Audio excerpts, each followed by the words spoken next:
옛날에 배를 타고 큰 바다를 항해하다 보면 마치 순풍에 돛단 것처럼 배가 잘 갈 때가 있는가 하면 전혀 생각지 못했던 이런 폭풍이 밀어닥친다든지 또 안개가 낀다든지 또 암초가 나타나 가지고 항해가 어렵거나 또 배가 파손될 때도 있습니다. 마찬가지로 우리가 이 세상을 살아갈 때에 순풍에 돛단 것처럼 길이 잘 열릴 때가 있는가 하면 생각지도 못하게 어떤 큰 병이 걸리거나 또 전쟁이 터지거나 큰 환난과 어려움이 닥쳐가지고 우리의 인생이 밑바닥으로 곤두박질할 때도 있습니다. 우리나라는 60년 전에 6.25 피비린내 나는 동족 상잔을 치르고 60년 동안 이 땅의 평화가 지속이 되고 있습니다. 이것은 전 세계가 놀라는 일이며 얼마나 귀한 축복인지 모릅니다. 6.25 때 참전했던 한 외국 병사는 말하기를 그때 정말 전쟁을 잠시 쉬는 줄 알았다는 겁니다. 정전이기 때문에 잠시 전쟁을 쉬는 줄 알았는데 60년 동안이나 평화가 지속이 되고 한국이 이렇게 경제적으로 발전할 줄은 아무도 몰랐다고 참 신기하다고 이야기를 한 적이 있습니다. 오늘 우리에게 중요한 것은 우리가 아무리 좋은 계획을 세우고 또 정부가 아무리 좋은 발표를 한다 하더라도 하나님이 함께하지 아니하시면 결국 소용이 없다는 것입니다. 오늘 말씀을 보면 사람의 힘으로 통제할 수 없는 여러 가지 사고나 전쟁 같은 것도 하나님은 능히 통제할 수 있는 것을 보여주고 있습니다. 아브라함과 조카 롯은 함께 하란 땅에서 하나님의 부르심을 받아서 믿음의 길을 떠난 사람들입니다. 그런데 아브라함의 신앙과 롯의 신앙 사이에는 아주 미묘한 차이가 있었습니다. 무슨 차이가 있었는가 하면 처음부터 아브라함은 여호와의 말씀을 쫓아갔고 롯은 사람인 아브라함을 쫓아갔더라, 이렇게 성경은 기록하고 있습니다. 아브라함은 하나님의 말씀을 따라가는 사람이었고 하나님의 말씀이 전부였습니다.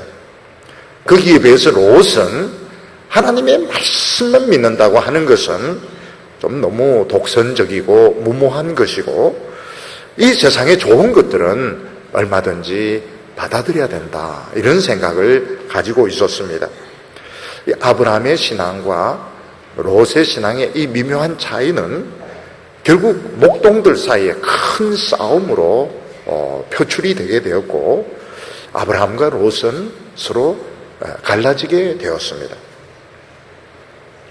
롯은 어디를 목초지로 선택을 했는가 하면 그 당시 최고로 풀이 좋고 물이 좋은 이 소돔 들판을 선택을 했고 아브라함은 전 반대 방향인 헤브론 골짜기로 들어가게 되었습니다. 우리가 이것을 보면 아브라함이 아무리 하나님 말씀 붙들고 믿음이 좋다 하더라도 세상 일들이 다 우리 뜻대로는 되지 않는구나 하는 것을 알 수가 있습니다. 근데 신앙이라고 하는 것은 1, 2년이나 3, 4년 이런 짧은 기간을 통해서 알 수가 없고 좀 더 긴 시간을 통해서 결과를 지켜볼 필요가 있습니다. 왜냐하면 우리가 사는 인생, 이 세상에는 사람의 힘으로는 예측할 수 없는 그런 위기가 발생하게 되는데 이 위기에서 사람의 운명은 뒤집어지게 되는 것입니다. 조카 롯은 풀이 좋은 소돔 들판을 선택을 해가지고 목축에 성공을 하게 되고 돈을 많이 벌게 됩니다. 그래서 조카 롯은 아예 그 당시 큰 성인 이 소돔성 안으로 이사를 해가지고 거기서 집을 사고 또 거기서 이제 사업을 하면서 인정을 받는데 어느 정도 인정을 받는가 하면 정식 이런 관직을 받기 전 단계까지 이런 식으로 성공을 하게 됩니다. 거기에 비해서 아브라함은 헤브론 골짜기로 들어가는 바람에 목축에 크게 성공하지도 못하고 거의 언둔에 가까운 이런 무명의 시절을 보내게 됩니다. 그래서 우리가 인간적인 눈으로 보면 목축에 크게 성공해서 돈을 벌고 소돔성 안에서도 인정을 받는 이 롯은 성공한 사람인 것 같고, 반대로 헤브론 골짜기에 들어가서 큰 돈을 벌지도 못하고 유명해지지도 못한 아브라함은 실패한 인생처럼 보입니다. 근데 갑자기 무슨 일이 터지면서 모든 상황이 달라지게 되는데, 그게 무엇인가 하면 그 소돔에 전쟁이 일어나게 되는 것입니다. 전쟁이 터지면서 그 소돔에 있는 사람들은 다 전쟁에 져서 사람들은 다 전쟁에 포로로 붙들려 가게 되고, 그들의 재물은 전부 다 약탈을 당하게 되었습니다.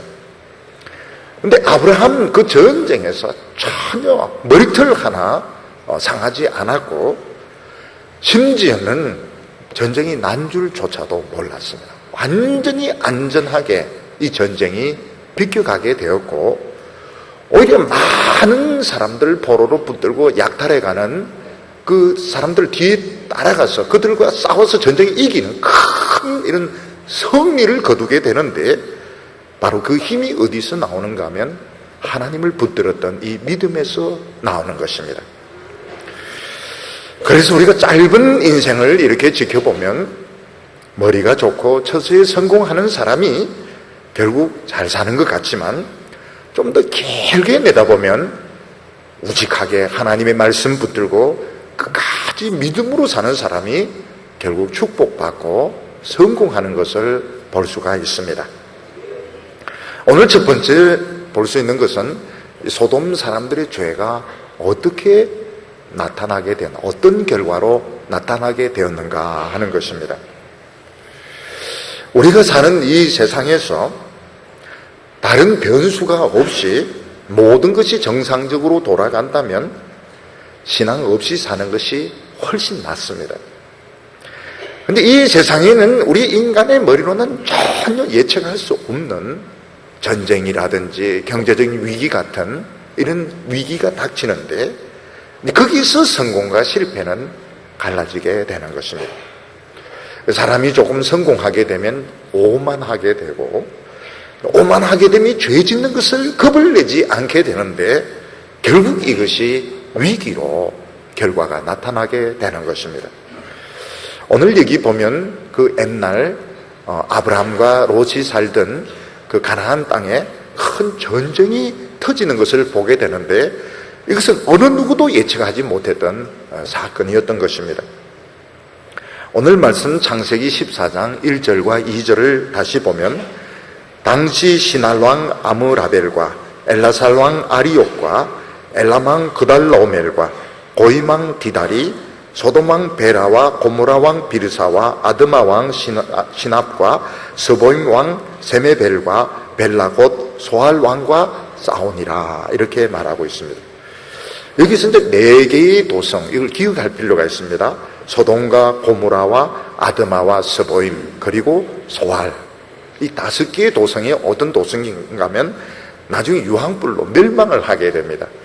사람들이 소돔과 고모라는 잘 알지만 아드마와 스보임은 잘 모릅니다. 그런데 소돔과 고모라, 아드마와 스보임 이 4개의 도성이 유황불로 멸망하게 되고, 원래는 소알도 멸망하게 되어 있는데 아브라함이 기도하고 롯이 그곳으로 피하는 바람에 소알은 지금까지도 남아있는 도시가 되었습니다. 우리가 이 롯이 소돔 들판을 택할 때 성경이 뭐라고 되어 있는가 하면, 소돔 사람들은 여호와 앞에 큰 죄인이었더라, 이렇게 말씀하고 있습니다. 소돔 사람들은 하나님 앞에 크게 많은 죄를 짓는 그런 사람들이었는데, 롯은 뭐라고 생각해? 난 그런 거 상관하지 않겠다. 그들이 뭐 죄를 짓든 말든 나는 이 잘 사는 곳, 성공할 수 있는 곳을 나는 택하겠다. 그래서 롯은 소돔 들판으로 가서 목축을 하게 된 것입니다. 그런데 롯은 이 목축에 성공을 해서 많은 돈을 벌게 되었습니다. 롯은 이 번 돈을 가지고, 그 당시에는 소돔성이 굉장히 큰 도시였습니다.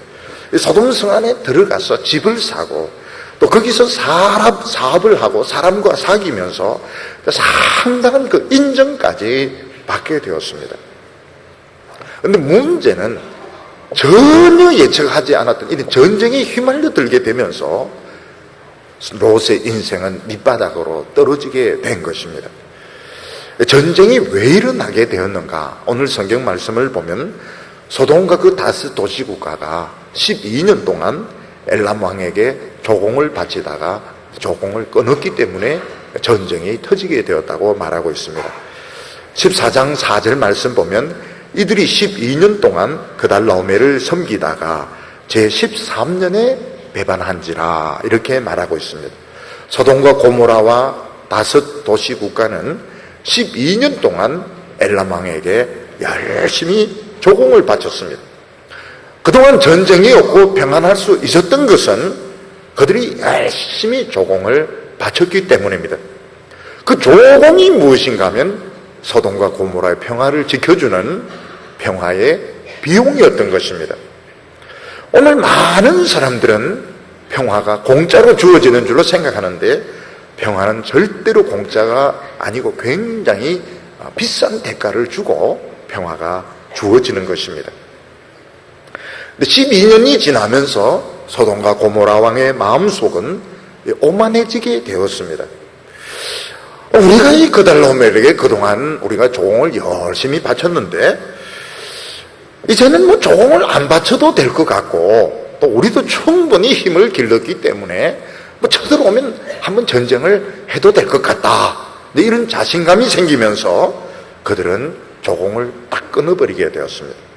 12년째 조공을 끊고 1년 동안 평화로웠는데 13년째 되면서 그달라오멜은 옆에 있는 세 개 나라와 연합해서 엄청난 군대, 새카만 군대를 몰고 와서 결국 가나안 땅을 치게 되었습니다. 그래서 소돔과 거기 다섯 국가 사람들은 많이 죽고 사람들은 전부 노예로 붙들리게 되고 모든 재물은 다 빼앗기게 되었던 것입니다.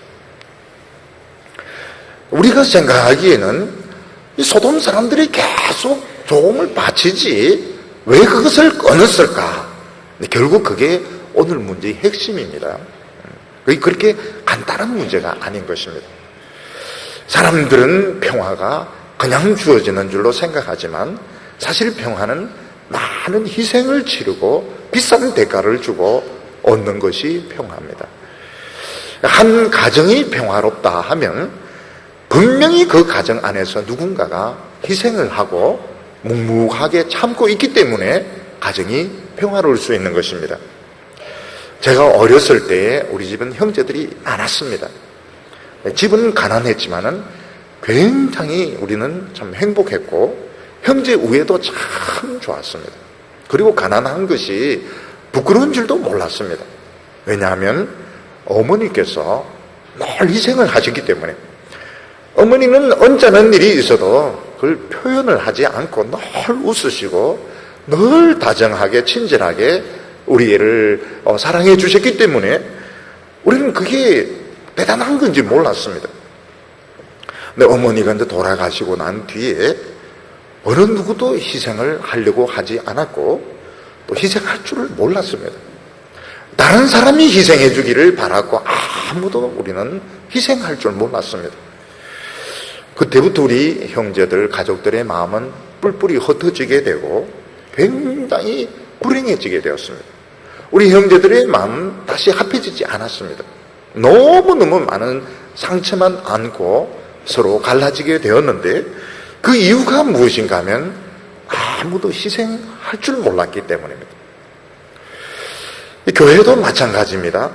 교회가 은혜스럽고 교회가 부흥되는 것은 누군가가 말없이 참고 인내하고 희생하기 때문에 교회가 평화롭고 은혜스러운 것입니다. 어떤 장로님이 또 어떤 권사님이 어떤 집사님이 이름도 없이 빚도 없이 안 좋은 거 보고서도 못 본 채 하고 할 말이 많아도 입 다물고 묵묵하게 자기 자리를 지키고 수고하기 때문에 교회는 은혜스럽고 평화로운 것입니다. 어느 순간부터 목회자나 교인들이 내가 좀 똑똑하다, 좀 이야기를 좀 해야 되겠다, 그러면서 이제 막 떠들기 시작하면서부터 교회는 혼란스러워지게 되고 교인들은 엄청난 마음의 상처를 받게 되고 나중에 이제 뿔뿔이 흩어지거나 교회가 막 반토막이 나게 되고 심한 경우에는 공중분해가 되는 일까지 있는데 아마 우리는 이걸 주위에서 봤을 겁니다. 보고 있고 또 보고 있는 것입니다. 평화라고 하는 것은 절대로 공짜가 아닙니다. 누군가가 희생을 하고 있기 때문에, 묵묵하게 그 짐을 지고 가고 있기 때문에 모든 사람들이 평화로울 수 있는 것이지, 전부 다 지 잘났다고 떠들기 시작하면 그때부터는 평화는 없어지게 되는 것입니다. 소돔과 고모라와 그 다섯 도시 국가가 전쟁에서 망하는 것보다는 조공 바치는 게 훨씬 낫죠. 근데 왜 그들은 12년째 조공을 끊게 되었는가? 이게 절대로 간단한 문제가 아닌 것입니다. 여기 보면 중요한 것이 소돔과 고모라 사람들은 하나님 앞에 무서운 죄인이었더라고 말하고 있습니다. 하나님께서는 소돔과 고모라 사람들이 하나님 앞에 많은 죄를 지어도 그들을 지켜주셔서 전쟁이 나지 않도록 그렇게 하나님께서 보호를 해주셨던 것입니다.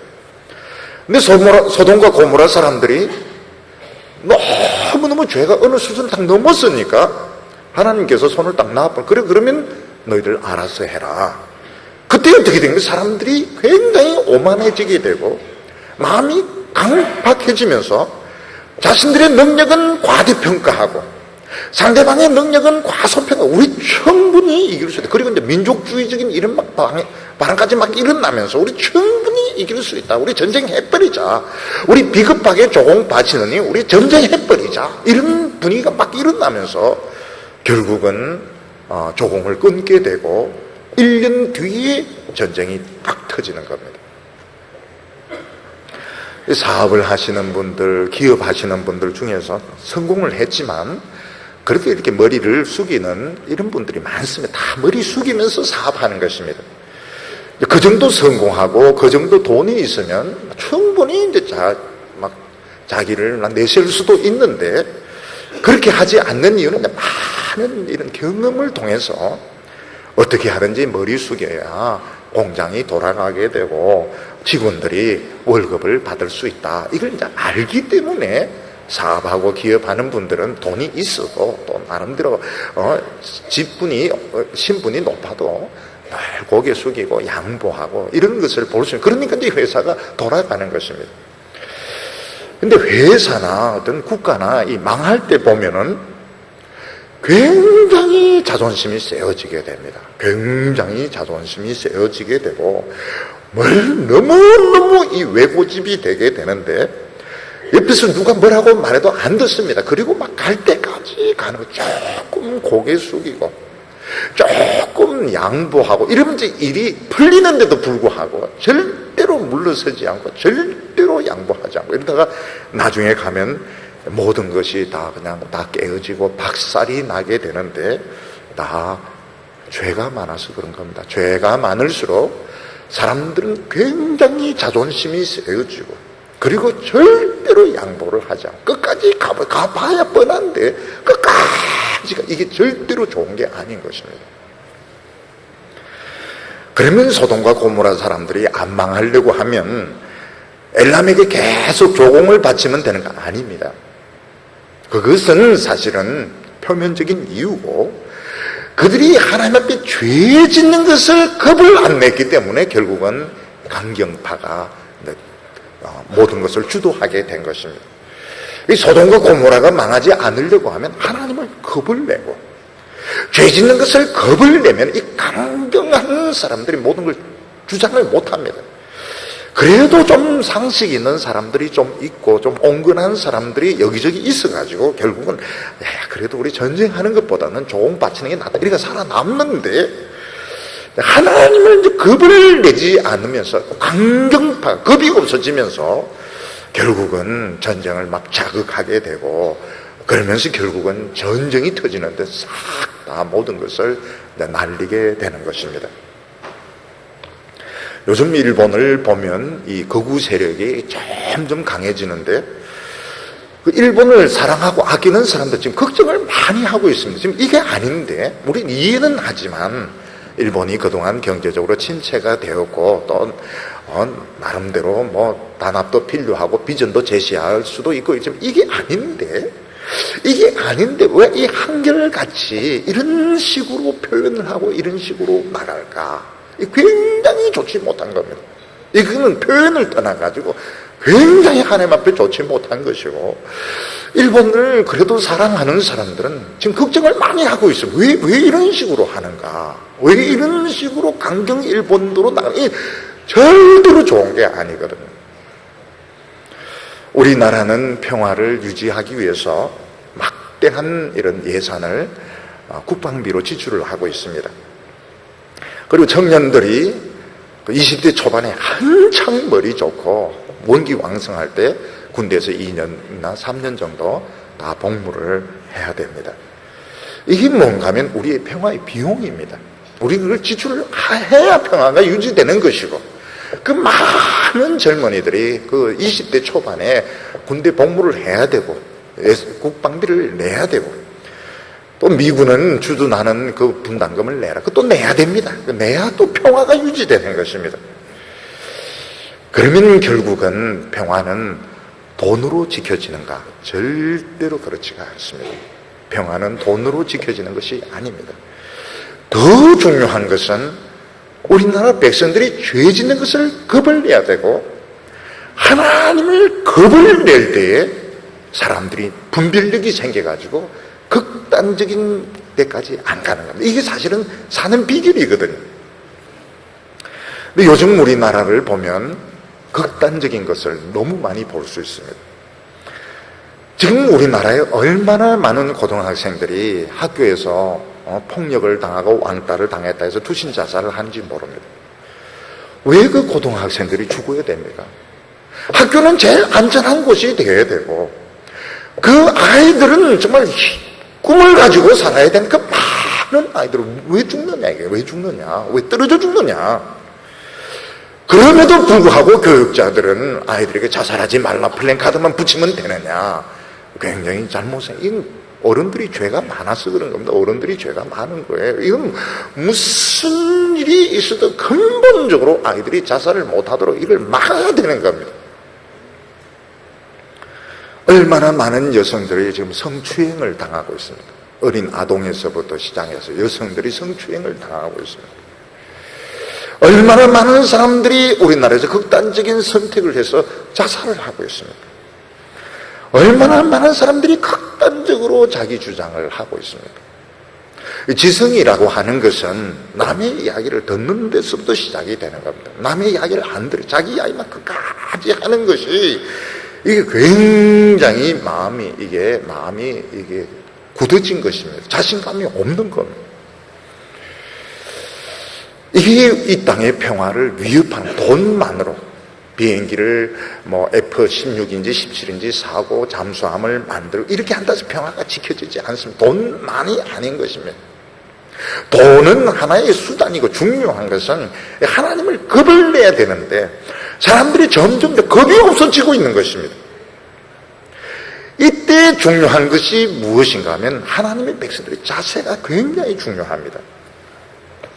이 죄를 떨어뜨릴 수 있는 유일한 방법이 무엇인가 하면 하나님의 백성들 가운데 영적 부흥이 일어나는 것인데, 우리 한국 교회 지도자들은 교회를 키우는 것이 영적 부흥이라고. 이 영적 부흥하고 상관이 없는 겁니다.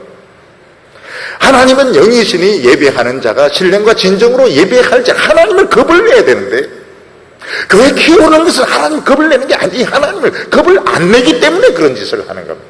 하나님을 겁을 내면 그렇게 못하는 것이, 겁을 안 내는 거예요.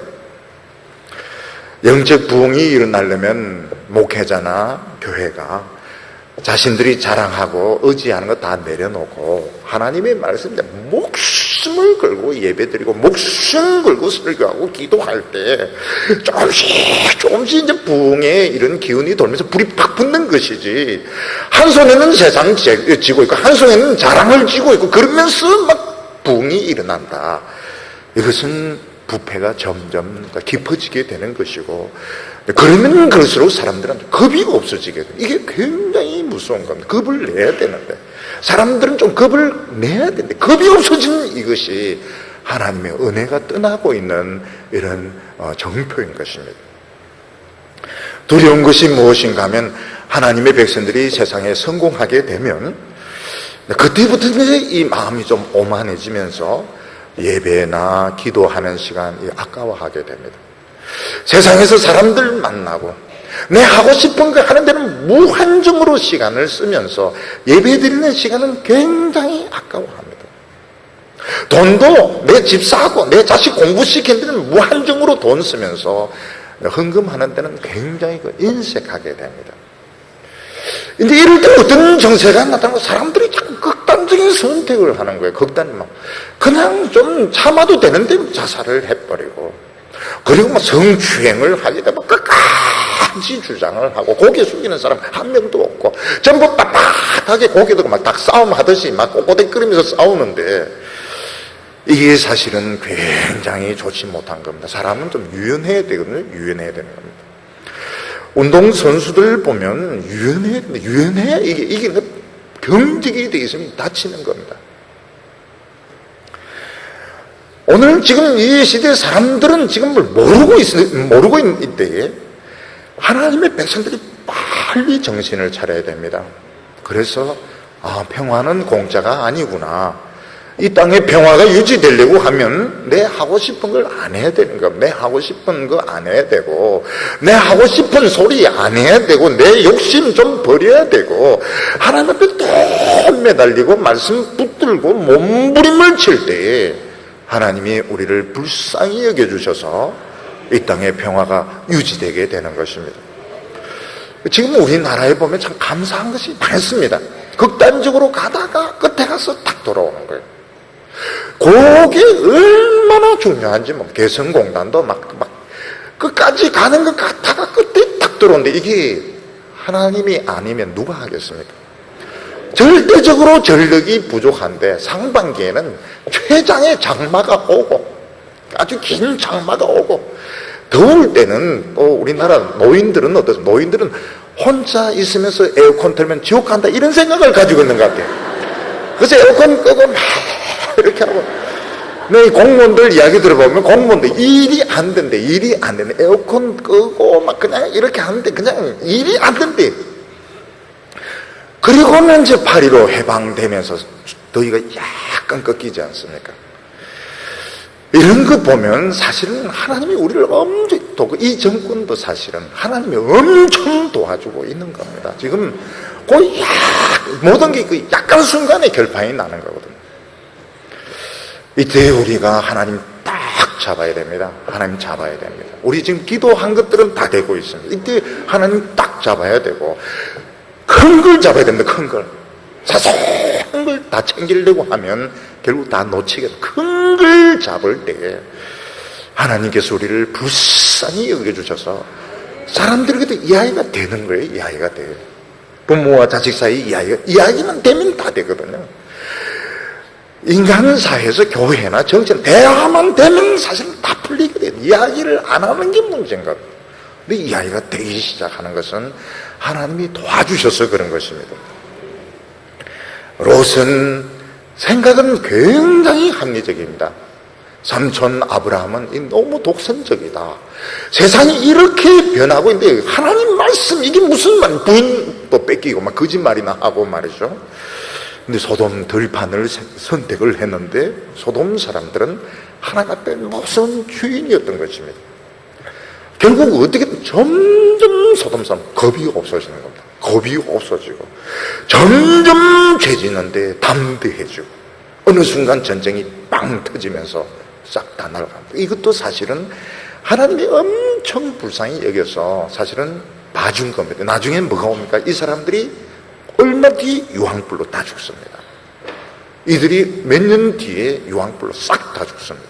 그러니까 이렇게 무서운 것을 롯은 몰랐던 것입니다.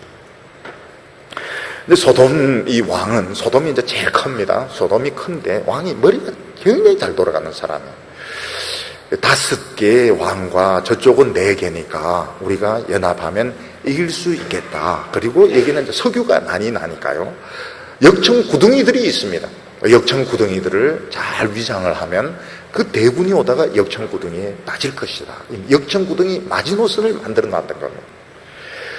2차 대전 때 프랑스가 마지노선을 만들어 놔도 독일군이 돌아서 오니까 아무 소용이 없는 것처럼 이 그달로메르 연합군이 돌아서 옵니다.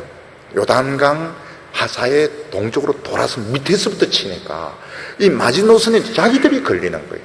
그래서 소돔과 고모라 많은 군사들이 자기들이 그 역청 구덩이에 빠져가지고 죽고 붙들리고 전부 포로로 붙들려가게 되는데, 결국은 인간의 머리가 한계입니다. 하나님이 함께 해주시지 않으면 인간의 계획은 소용이 없는 것입니다. 결국은 하나님을 우직하게 미련하게 믿는 이것이 지혜다 하는 것을 알게 됩니다. 오늘 여기 두 번째로 보면 아브라함의 성리가 나오게 됩니다. 여기 보면 그달라오멜의 연합군이 공격했던 그 족속들, 지명들이 나오는데, 지도에서 이렇게 보면 확인이 안 되는 것들도 있지만 사실은 팔레스타인 전 지역이었습니다. 전 지역에 불 지르고 사람들을 죽이고 붙들어 갔습니다. 임진왜란 때 보면 일본 군인들이 와서 우리나라 전체를 다 유린하는데 전라도만 못합니다. 전라도만. 왜 전라도만 못하는가 하면 일단 진주 산성에서 한번 막히고 해군은 이순신이 또 막고, 그러니까 전라도만 사실은 피해를 덜 보고 나머지는 다 이 북한 일본 이 군인들에 의해서 다 피해를 보게 되는데, 팔레스타인은 어떻게 되는가 하면 전 지역이 다 불탑니다. 전 지역이 다 피해를 입습니다. 근데 딱 한 군데 피해 안 보는 곳이 있는데 헤브론 골짜기만 넘어가는 겁니다. 왜 헤브론 골짜기는 피해를 안 보는가? 그달라오멜이 몰랐던 겁니다. 그런 동네가 있는 줄 몰랐고, 하나님께서 아브라함을 감추어 주셨기 때문에 그 군인들이 와서 전 지역을 불사르고 사람 붙잡아 가면서도 헤브론 골짜기는 비켜갔던 겁니다. 하나님이 얼만큼 아브라함을 잘 보호를 해주셨는가 하면, 아브라함은 전쟁을 난 줄도 몰랐어요. 지금 전 팔레스타인이 막 사람들이 죽고 불나고 난리가 났는데 아브라함은 그조차도 라디오도 안 나오고 이러니까 아브라함은 이 전쟁이 난 줄도 모르고 그냥 넘어가 버린 겁니다. 제가 이제 우리 성도들을 이렇게 만나서 대화를 나누어 보면요, 자기도 모르게 위기가 넘어간 경우가 많아요.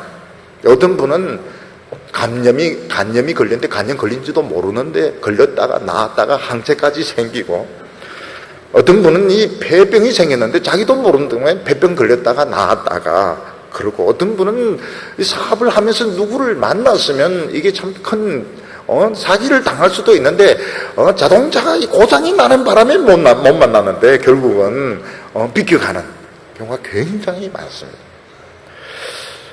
우리가 모르고 넘어가는 위기가 굉장히 많습니다. 아브라함 같은 경우는 전쟁이 나서 전체가 지금 사람이 죽고 울고 난리가 쳤는데 전쟁 난 줄도 모를 정도로 그냥 넘어가 버린 겁니다. 결국 전쟁에서 도망친 사람이 와가지고 알려줍니다. 큰 전쟁이 났다고. 그리고 당신의 조카 롯도 포로로 붙들려 갔다는 이야기를 알려주게 됩니다. 14장 13절에 보면 도망한 자가 와서 히브리 사람 아브라함에게 고하니 때에 아브라함이 아모리 족속 마므레의 상수리 숲을 근처에 거하였더라. 아브라함은 비로소 전쟁터에서 가까스로 도망친 사람의 그 말을 통해서 큰 전쟁이 났고 난리가 났고 결국 조카 롯도 그 가족도 다 포로가 되었다 하는 소식을 듣게 됩니다. 이때 이제 아브라함이 조카 롯을 건지러 가야 될까요? 말아야 될까요? 이 그달라오멜의 연합군은 정식 군인들도 이기지 못하는 강한 군대입니다. 아브라함은 전쟁을 해본 적도 없고 군인도 없는데 이 조카 롯을 건지러 가야 될까요? 근데 아브라함은 속이 옹졸한 사람이 아닙니다. 나는 무조건 내 조카를 건진다 하면서 집에 있는 그 일꾼들 318명 데리고 이제 나가는 겁니다.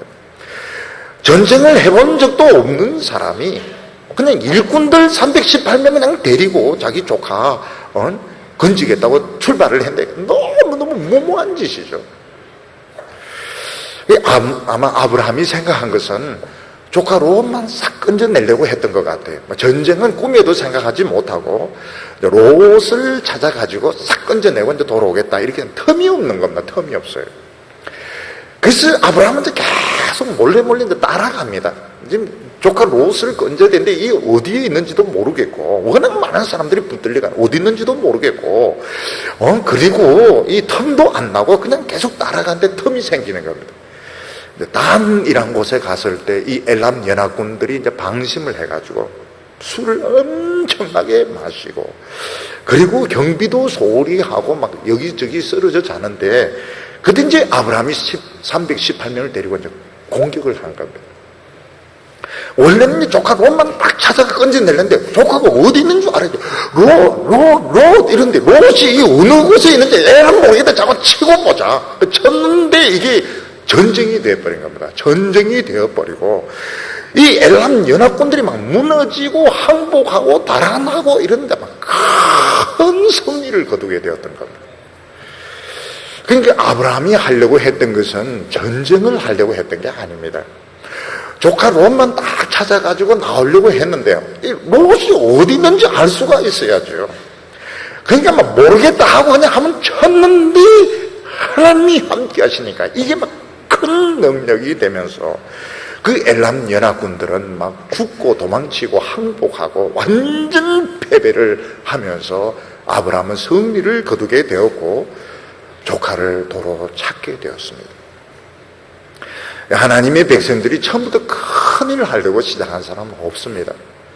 그냥 우째우째 하다 보니까 이게 큰 일이 되고 유명해지게 되고 하나님의 큰 상급을 받게 되는 것입니다. 그래서 우리 주위의 백성들은 처음부터 뭐 큰일을 하려고 덤벼들면 안 됩니다. 그냥 하나님 믿고 낙심하지 말고 끝까지 인내하다가 기회가 주어지고 찬스가 주어졌을 때 온 힘을 다해서 사력을 다해서 하다 보면 이게 큰 승리가 되게 되는 겁니다. 우리 성도님들이 교회 생활하면서 무엇을 배워야 되는가 하면 쉽게 포기를 하면 안 됩니다. 끝까지 인내를 하다가 그리고 하나님이 찬스를 주시면 사력을 다하면 거기서 우물쭈물거리면 안 됩니다. 우물쭈물거리거나 뭐 토론하거나 회의하거나 논쟁하고 이렇게 하면 안 됩니다. 그런 사람들은 벌써 준비가 안 된 사람입니다. 하나님이 기회를 주셨을 때 막 사력을 다해서 끝장을 내야 되고 뿌리를 뽑아버려야 되고 박살을 내버리고 그렇게 할 때 하나님의 역사가 나타나게 되는데 아브라함은 큰 그 4개 나라의 군대를 다 쳐부수었고 포로된 사람들 다 건지고 빼앗겼던 물건들 도로 다 찾게 되었던 겁니다. 오늘 여기 세 번째로 보면 하나님이 아브라함을 높이신 것을 볼 수 있습니다. 아브라함은 가나안 땅에서 전혀 별 볼 일 없는 뜨돌이 목자였습니다. 아브라함이 가나안 땅에서 믿음으로 산다고 하지만 아브라함을 알아주는 사람은 한 명도 없었습니다. 그런데 아브라함이 엘람 군대의 연합군을 쳐부수고 돌아올 때 아브라함은 졸지에 유명한 사람이 되어 있었습니다. 17절 말씀 보면 아브라함이 그달로멜과 그와 함께한 왕들을 파하고 돌아올 때에 소돔 왕이 사회 골짜기 곧 왕곡에 나와 그를 영접하였고, 우리나라에서도 이제 올림픽의 대표 선수가 나갈 때 대개 이제 이 텔레비전이나 이런 언론사에서는 될 만한 사람들 미리 다 이렇게 인터뷰나 자료를 다 방송 자료를 다 준비해 놓습니다. 근데 전혀 예상하지 못했던 사람이 금메달을 따면 이때는 난리가 나게 돼. 자료가 없으니까. 도대체 이 선수가 누구냐? 그때부터 이제 텔레비전 방송이 그 집에 쳐들어가서 막 찍고 막 앨범 꺼내라 해가지고 뭐 어릴 때는 뭐 빌빌거렸는데 이래 됐다 이러면서 이제 막 난리가 나는 것입니다. 그리고 이 선수가 막 한국에 오면 막 졸지 유명해져 있는 것입니다. 베이컨이 한 말이 자고 나니까 유명해졌더라 하는 식으로 그냥 갑자기 유명해지고 뜨게 되는 것입니다.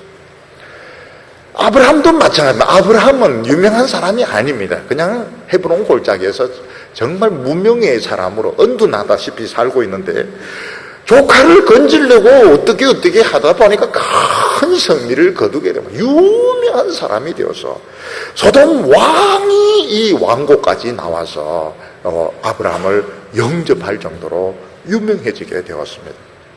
이게 바로 하나님께서 아브라함을 높이신 것입니다.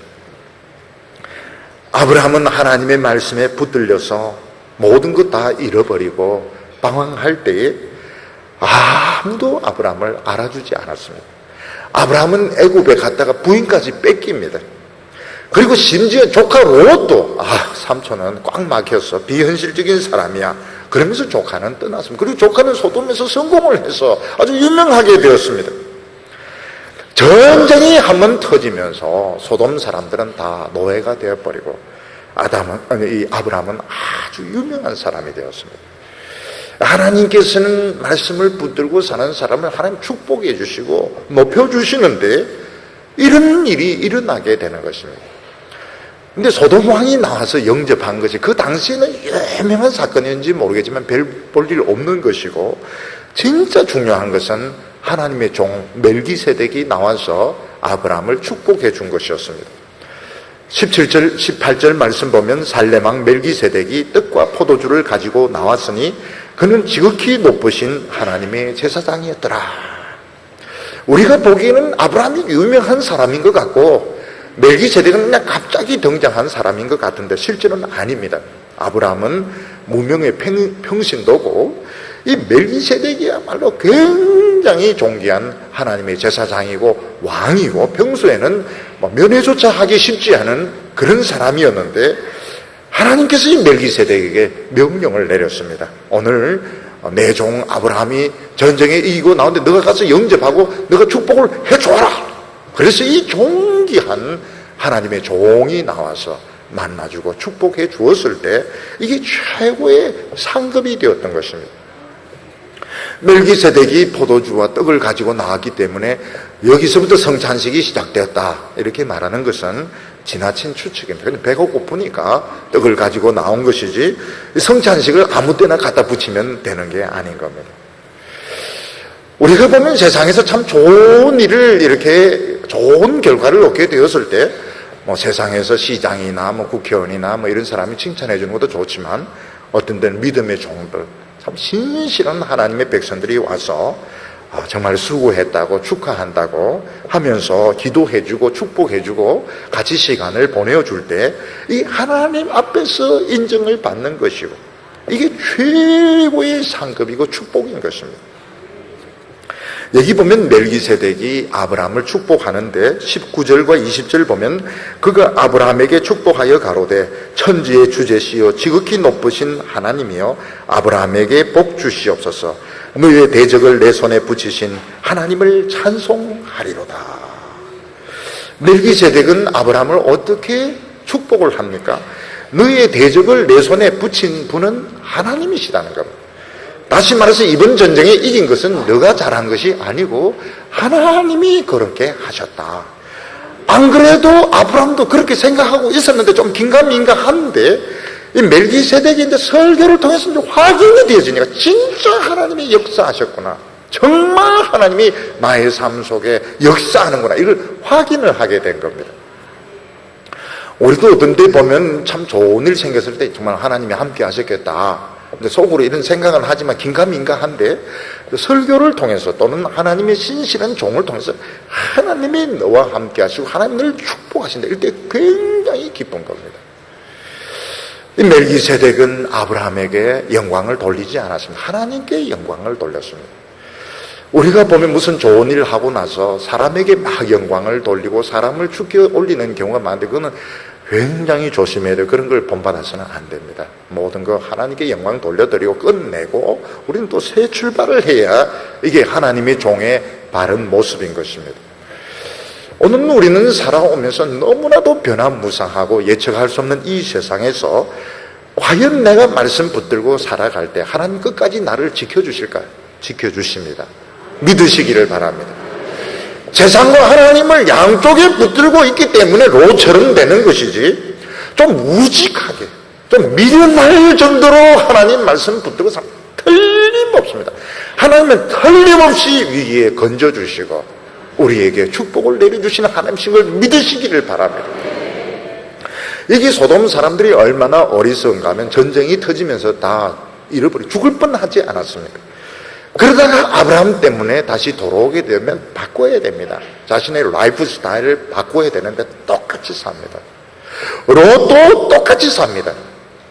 지금 큰 어려움을 닥쳤을 때, 위기를 당했을 때 뭘 바꿔야 되는데 옛날 똑같은 삶으로 돌아가게 되는데 몇 년 뒤에 유황불이 내리면서 싹 다 죽습니다. 롯과 두 딸을 빼놓고는 다 죽습니다. 그러니까 얼마나 미련한 사람들입니까?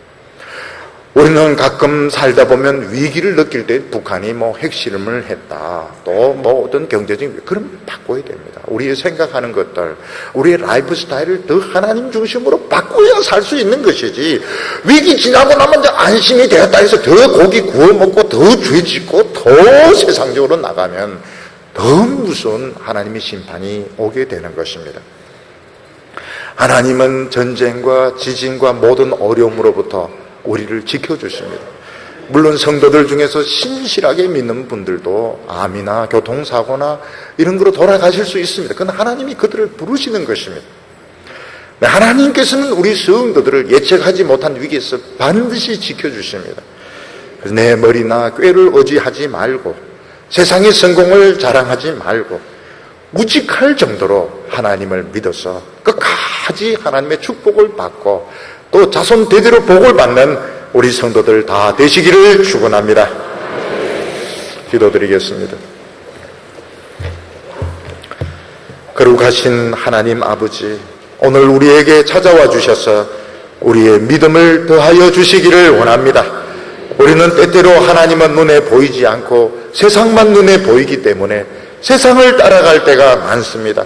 주여, 하나님의 큰 손이 우리를 붙들고 계신 것을 믿게 하여 주시고 우직할 정도로 끝까지 하나님을 의지해서 모든 환난과 어려움 다 이기고 믿음으로 승리하는 성도들 되게 하여 주시옵소서. 예수님의 이름으로 기도하옵나이다.